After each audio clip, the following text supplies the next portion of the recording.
avoid anxiety by trusting God. So, kailangan natin na iwasan natin ang pagkabalisa or pag-alala sa pamamagitan lamang ng pagtitiwala sa Diyos. So, ang pagkabalisa ay kadalasan nagmumula sa kawalan ng katiyakan at kawalan ng kontrol.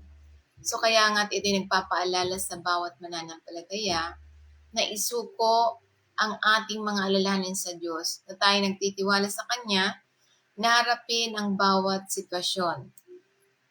So kaya nga tulad na lamang sa halimbawa ng ating Panginoon Kristo, pinatahimik niya ang bagyo. Mababasa natin yan sa Mark 4 verse 35 to 41. So ito yung nataranta ang mga alagad sa panahon ng bagyo, ngunit ipinapakita ng Panginoon Kristo na ang pagtitiwala sa Kanya ay humahantong sa kapayapaan kahit nasa kaguluhan.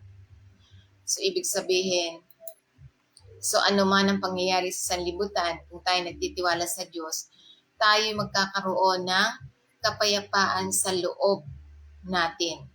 Di tayo mababalisa sapagkat ito yung halimbawa na pinatahimik ng Panginoon Kristo ang unos.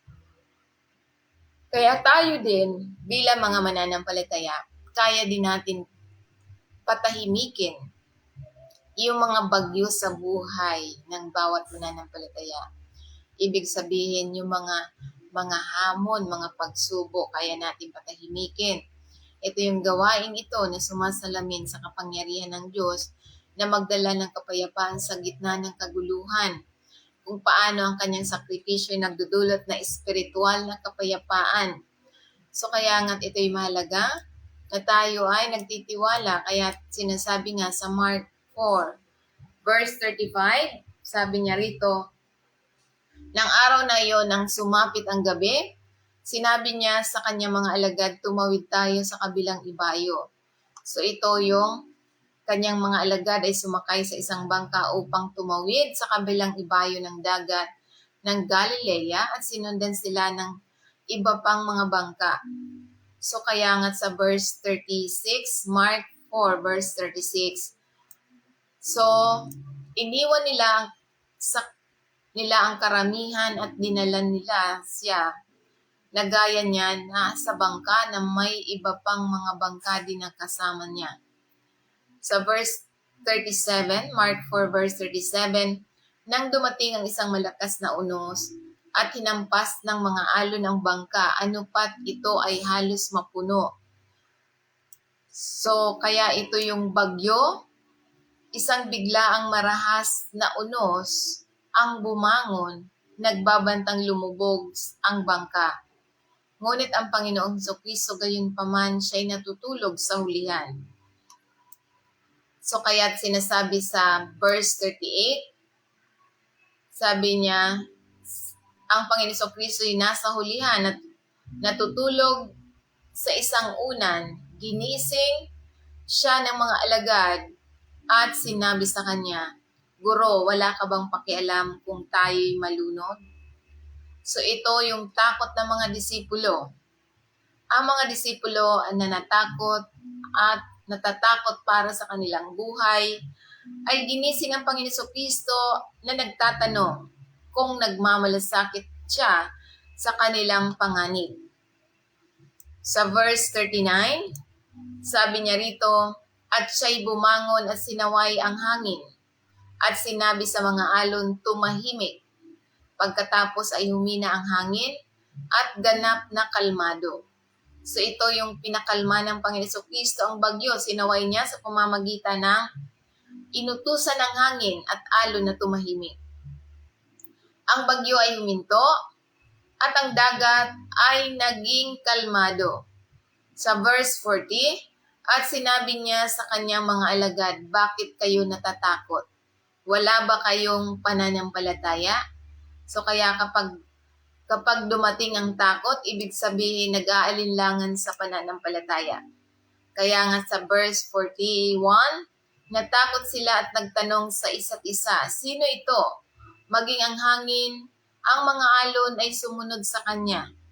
So ito yung sinasabi na tinanong ng Panginoon Kristo ang takot at kawalan ng pananampalataya ng mga disipulo Ang alagad na ay namangha at nagtanong kung sino si Jesus na kinikilala ang kanyang kapangyarihan sa kalikasan.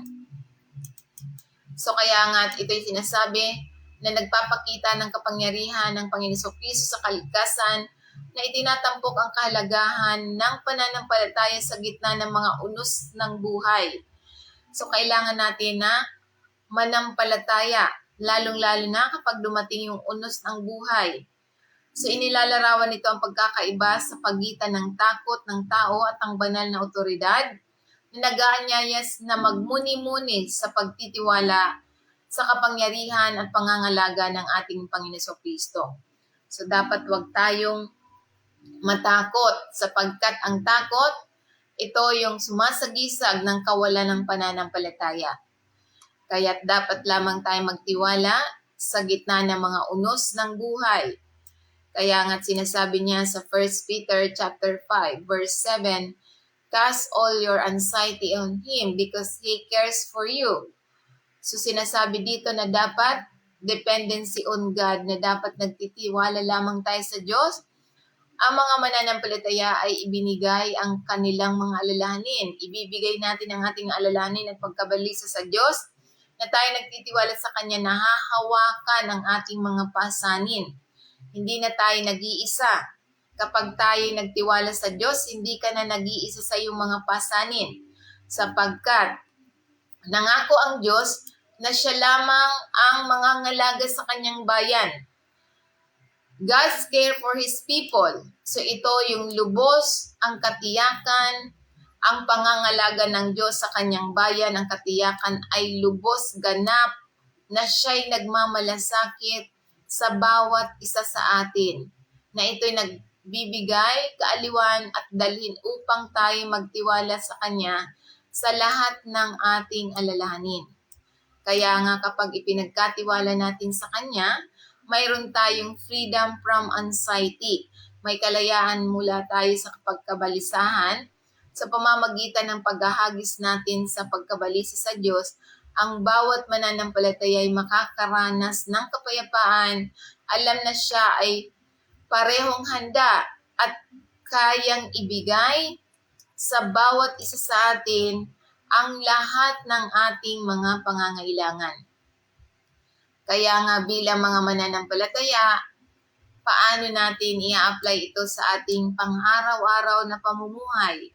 So kailangan una, trust in God's love. So kailangan magtiwala lamang tayo sa pag-ibig ng Diyos dahil mahal na mahal tayo ng Diyos. Maniwala tayo na siya ang personal na mangangalaga at pagmamahal ng Diyos para sa atin, sa iyo, sa akin, sa ating lahat, na hindi magbabago at hindi nagkukulang. So yan ang Panginoon natin sapagkat tayo'y Kanyang anak. Ang isang magulang, mahal na mahal tayo ng ating mga magulang. Ganon din ang Diyos sa atin dahil siya ang may kontrol, dapat nating isuko. Isuko natin sa Kanya ang ating mga takot, pagkabalisa at pakikipagbaka sa Diyos lamang dahil alam na siya ang may kontrol. Kaya nga, kapag isinuko natin, tayo makakapagpahinga sa ating mga alalahanin. Makakapagpahinga tayo sa mga hamon sapagkat binigyan tayo ng kapayapaan ng Diyos para makahanap tayo ng kaaliwan at kalayaan sa Kanyang pangako na pangangalagaan ka. Ikaw, ako, tayong lahat, pangangalagaan na nagpapahintulot sa Kanyang kapayapaan na palitan ang ating pag-aalala. So kaya ito'y sinasabi na nagpapaalala sa atin na makapangyarihan, paalala ng pag-ibig at katapatan ng Diyos na nag-aanyaya sa bawat mananampalataya na magpahinga sa Kanyang pangangalaga at probisyon. So yan ang sinasabi, the power of prayer over anxiety. So